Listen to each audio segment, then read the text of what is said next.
धन की ही चाह है तो इतना धन दे देंगे कि चाह खत्म हो जाएगी। आप भजन करो केवल, किसी भी तरह की कोई टेंशन नहीं, नो टेंशन नो प्रॉब्लम एकदम आनंद ही आनंद। तो ये आनंद कैसे मिला? भगवान की शरण में। देखो तुम्हारे परिवार में 4-5 लोग होंगे, 10 लोग होंगे, आप उनके लिए परेशान हो। हमारे परिवार में 500 लोग हैं और चिंता ना हमको है, ना इनको है, ना किसी को है, चिंता किसी को नहीं है और व्यवस्था बहुत है, वो कर लेते। ये बात जानते हो यही बात जलाना चाहते हैं। देता है मालिक, दे रहा है। मेहनत तो हमको भी करनी पड़ती है, मेहनत इनको भी करनी पड़ती है, लेकिन वो दिखाने वाली नहीं। हमारी पेमेंट मालिक देता है, हम तुमसे पेमेंट नहीं लेते। तो हमारा मालिक पेमेंट देता है, लेकिन वो बड़ा रईस है तो बड़ी पेमेंट देता है काम छोटा, पेमेंट बड़ी। अब ये छोटे लोगों की नौकर बनोगे तो पेमेंट छोटी मिलेगी, बड़े के बनोगे तो बड़ी पेमेंट मिलेगी। तो इसलिए हमें लगता है बड़े के बनो। आपकी पेमेंट में क्या? कृपा, आनंद, सुख, प्यार, क्या नहीं मिलता हमें बताओ? तो कोई ऐसी चीज नहीं है जो हमारे पास ना हो। लौकिक और पारलौकिक, मरने के बाद जो मिलना है वो तो तुम देख ही नहीं सकते हो। ये तो जिंदा ब्याज है, जो मूल मिलेगा वो तो तुम देख ही नहीं सकते हो। तो चकाचक आनंद है।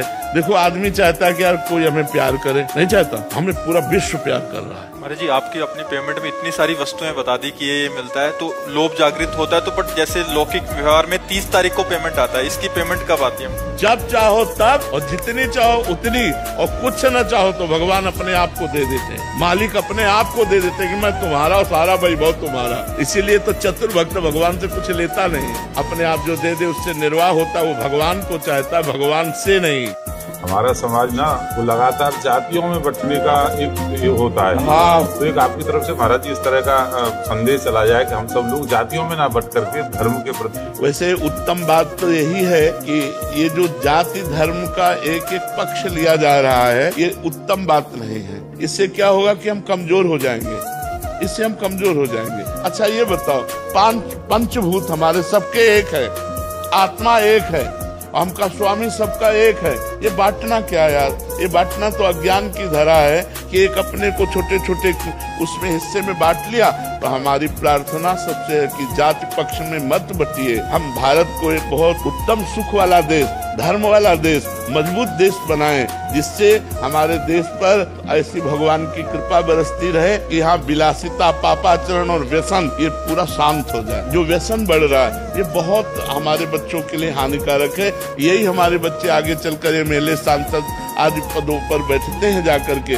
अगर ये बच्चे हमारे जो भारत के भविष्य है, अगर इनका जीवन ठीक ना रहा तो हमारा भारत का भविष्य संकट में पड़ जाएगा। तो हम सब एक हो करके हम सब अच्छे बने, अध्यात्म को अपने हृदय में धारण करें और अपने देश की उन्नति की सोचे। स्वार्थवशात हम छोटे छोटे ग्रुप बना करके अपने को कमजोर न करें। लोगों का जब काम निकल जाता है तो मुझे गलत बोलने लगते हैं, उस वक्त मुझे इतना गुस्सा आता है कि सहन नहीं हो पाता और ऐसा लगता है कि मर जाऊं या मार दूं। अगर आप अच्छा करते हैं तो क्या ये अच्छा ही है? अच्छा का परिणाम अच्छा होना चाहिए। आप अपनी कामना और स्वार्थ की बुद्धि रख करके जो दूसरों के साथ व्यवहार करते हैं उसे अच्छा नहीं कहते। अगर वास्तविक अच्छाई है तो हम लौट कर धन्यवाद भी नहीं सुनना चाहेंगे, हम आपका हित करेंगे। आप क्या करते हैं मुझसे इससे मतलब नहीं। मैंने भगवान को साक्षी करके आपके लिए अच्छा व्यवहार किया, वो उसका भगवान मुझे परिणाम देंगे। हमें आपसे धन्यवाद की जरूरत नहीं। अब वो अगर हमें पलट कर गाली देता है तो हमारी अच्छाई यही है, हम मुस्कुरा के चल देंगे, उसको उत्तर नहीं देंगे, उसका बुरा नहीं चाहेंगे। अध्यात्म को समझिए। अगर अध्यात्म को नहीं समझेंगे तो देखो कितना बुरा भाव आ गया आपके अंदर। हमारी अच्छाई तो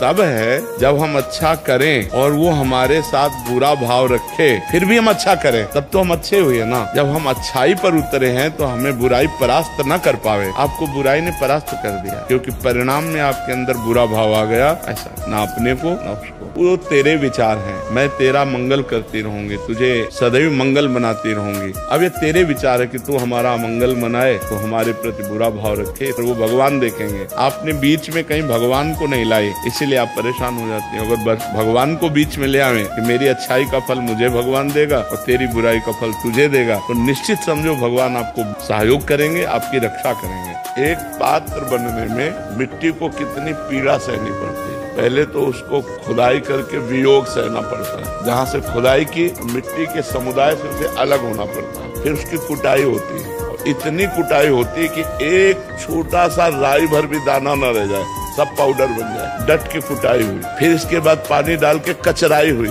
कचरा के और फिर उसको कचर के और उसको मिला के एकदम रबड़ी जैसा प्योर बना करके एकदम कहीं कोई भी कंकड़ कोई भी नहीं रहे, उसे चाक पे चढ़ाया और जैसा चाहा वैसा आकार दे दिया। एक मिट्टी के पात्र को बनाने के लिए इतना उसको सहना पड़ता है, तो भगवान का कृपा पात्र बनने के लिए कितना सहना पड़ेगा। इसलिए तैयार रहो, सहना तो पड़ेगा ही, चाहे बुराई से पिट के और चाहे अच्छाई से पिट के, पिटना दोनों में पड़ेगा। अच्छाई से पिट के चमकोगे और बुराई से पिट के मिट जाओगे। तो इसलिए जलन दोनों में है। भगवत मार्ग में जलन सहोगे तो चमक पड़ोगे। व्यक्ति ने मेरे खिलाफ आरोप लगाए, बदनामी की, मेरे मन में अच्छा ही भाव है, मैं समझता हूँ कि, परंतु अचानक मन में आता है कि मैं हार गया, वो जीत गए। नहीं, वो जीत नहीं गए, वो हार गए। जैसे कोई गलत आदमी गलत आचरण करके उन्नति को प्राप्त हो रहा है तो उसको समझना चाहिए इसकी मरने वाले की आखिरी इच्छा पूरी की जाती है ना, उसकी आखिरी इच्छा पूरी हो रही, वो बहुत बुरी तरह नष्ट होगा। आज नहीं तो कल समय है। अगर आज आप कत्ल कर दो तो आज ही थोड़ी आप आजीवन कारावास या फांसी की सजा पाएंगे, मुकदमा चलेगा, समय लगेगा। तो हमारा समय निकल रहा है, हमने अच्छा कार्य किया, उसने बुरा कार्य किया, वो उन्नति को प्राप्त हो रहा है, हम अवनति को प्राप्त हो रहे हैं। लेकिन हमारी जय होगी और उसकी पराजय होगी जब फाइनल पे पहुंचेंगे। फाइनल ईश्वर करता है और वो कभी रंच भर किसी का भी ना अहित करता है और ना हित करता है। जैसा आप करोगे वैसा आपको परिणाम देता है, वो किसी का पक्ष नहीं लेता। तुमने शुभ किया ये लो, तुमने अशुभ किया ये लो, साफ साफ निर्णय परमात्मा के यहाँ होता है। तो यदि हम धर्म से चल रहे हैं, आज दुखी हैं, तो हमें विश्वास करना चाहिए कल हम सुखी हो जाएंगे। वो अधर्म से चल रहा है, आज सुखी दिखाई दे रहा है, कल वो गिरेगा, वो पतित होगा, निश्चित बात है, इस पे संशय नहीं करना। पर हम ये भी ना मनाएं कि वो गिरे। सुखी रहो भैया, भगवान तुम्हारी बुद्धि को शुद्ध रखे, तुम स्वस्थ रहो, आनंदित रहो, तो ये भाव तुम्हारा तुमको और उन्नतिशील बना देगा। जाने अनजाने में किसी को मारना गलत है। जब पूजा कक्ष में जब घर लिपते हैं तो चींटी कीड़े वगैरह रहते हैं, तो उसको जब लिपता हूँ तो वो उसमें देखो, उसमें अपने लोग भी सेवा करते हैं। हम पहले फूल झाड़ू से झाड़ते हैं, फिर पोछा लगाते समय बहुत ध्यान देते हैं कि कोई जीव हमारे पोछा में दब ना जाए। अगर कोई चींटी आ गई तो हम पोछा रोक कर पहले चींटी को हटाते हैं, फूंक दिए, दूर कर दिए, ऐसे। अब स्वाभाविक जो हो गई तो हम सेवा कर रहे हैं, मालूम फूल झाड़ू से ही करें, कोई चींटी मर गई, स्वाभाविक जो हो जाता है वो सेवा धर्म में उसमें पाप नहीं लगता। स्वाभाविक सेवा धर्म में पाप नहीं लगता। जानबूझकर हम किसी को नहीं मारेंगे। चींटियां जो चलती है रोड पे, एक लाइन पे चलती है, फिर गाड़ी जाना पड़ता है। हाँ, इसलिए तो हाँ, ये कुछ ऐसी बातें हैं जो स्वाभाविक होते हैं। ये सब चीज सुरक्षा के लिए, तो कुछ जीवाणु अपने आप मर जाते हैं। तो ये फिर देखो, सृष्टि का पालन और सृष्टि का रचना और सृष्टि का संहार तीनों समान लिखे हुए हैं। तो हम मारना नहीं चाहते, हम अपनी सुरक्षा करना चाहते हैं। अब वो सुरक्षा में पधार रहे हैं तो जाओ, तुम्हारी गति हो, तुम्हें भगवान कृपा करे। हम मारना नहीं चाहते। तो कुछ ऐसी क्रियाएं हैं जिनमें स्वाभाविक पाप बन जाते हैं। जैसे किसान आदमी है, अब फावड़ा मारा केचुआ कट गए, खुरपी मारी केचुआ कट, तो वो ये सब लीला संहार की होनी ही है। अब कहाँ तक बचा के चले। काफी जने कभी भी ऐसे आते हैं कि वो सब मतलब घर के सारे काम छोड़ दिए और केवल भक्ति में लग गए। महाराज जी ऐसा, वो कह रहे कि हमारे बच्चे ऐसा कर रहे हैं, तो महाराज जी ये गलत है, ये गलत है। कभी हमने उपदेश ऐसा नहीं दिया, कहीं भगवान ने उपदेश ऐसा नहीं दिया। अर्जुन जी कह रहे हैं मैं युद्ध नहीं करूंगा, भजन करूंगा जाके सन्यासी बन के, तो भगवान मना कर रहे, कह रहे युद्ध करो। अपने कर्म को करने का आदेश दिया गया। अब ऐसा थोड़ी कि आप कर्म छोड़ करके माला लेके बैठ जाना, ये प्रमाद है, ये गलत है। जिसका जो कर्तव्य है वो कर्तव्य कर्म करते हुए भजन करो। तो ये अपने कर्तव्यों का त्याग करना भक्ति नहीं है, कर्तव्य कर्म को करते हुए भजन करना भक्ति है। बच्चों को भगवत भक्ति का ज्ञान कैसे दो? एक माला ही बैठाल कर करवाओ, काउंटर से बैठाल करके तुम 108 बार राधा राधा बोलो, तुमको अभी हलवा बना के पवाएंगे, तुमको ये पवाएंगे। उन बच्चों को प्रलोभन देना, तुम्हें अमुक वस्तु दे देंगे, तुम्हें शाबाश। एक माला करो, राधा राधा राधा, हमें दिखाओ 108 बार किया कि नहीं किया। ऐसे धीरे धीरे उनको, अच्छा अब तुम 200 बार करो, तुम 300 बार नाम जप करो, ऐसे धीरे धीरे लगाओगे तो बच्चापन से संस्कार बन गए ना नाम जप के, तो अच्छे सदगृहस्थ बन जाएंगे। उनको शिक्षा दे कि गलत आचरण ना करे।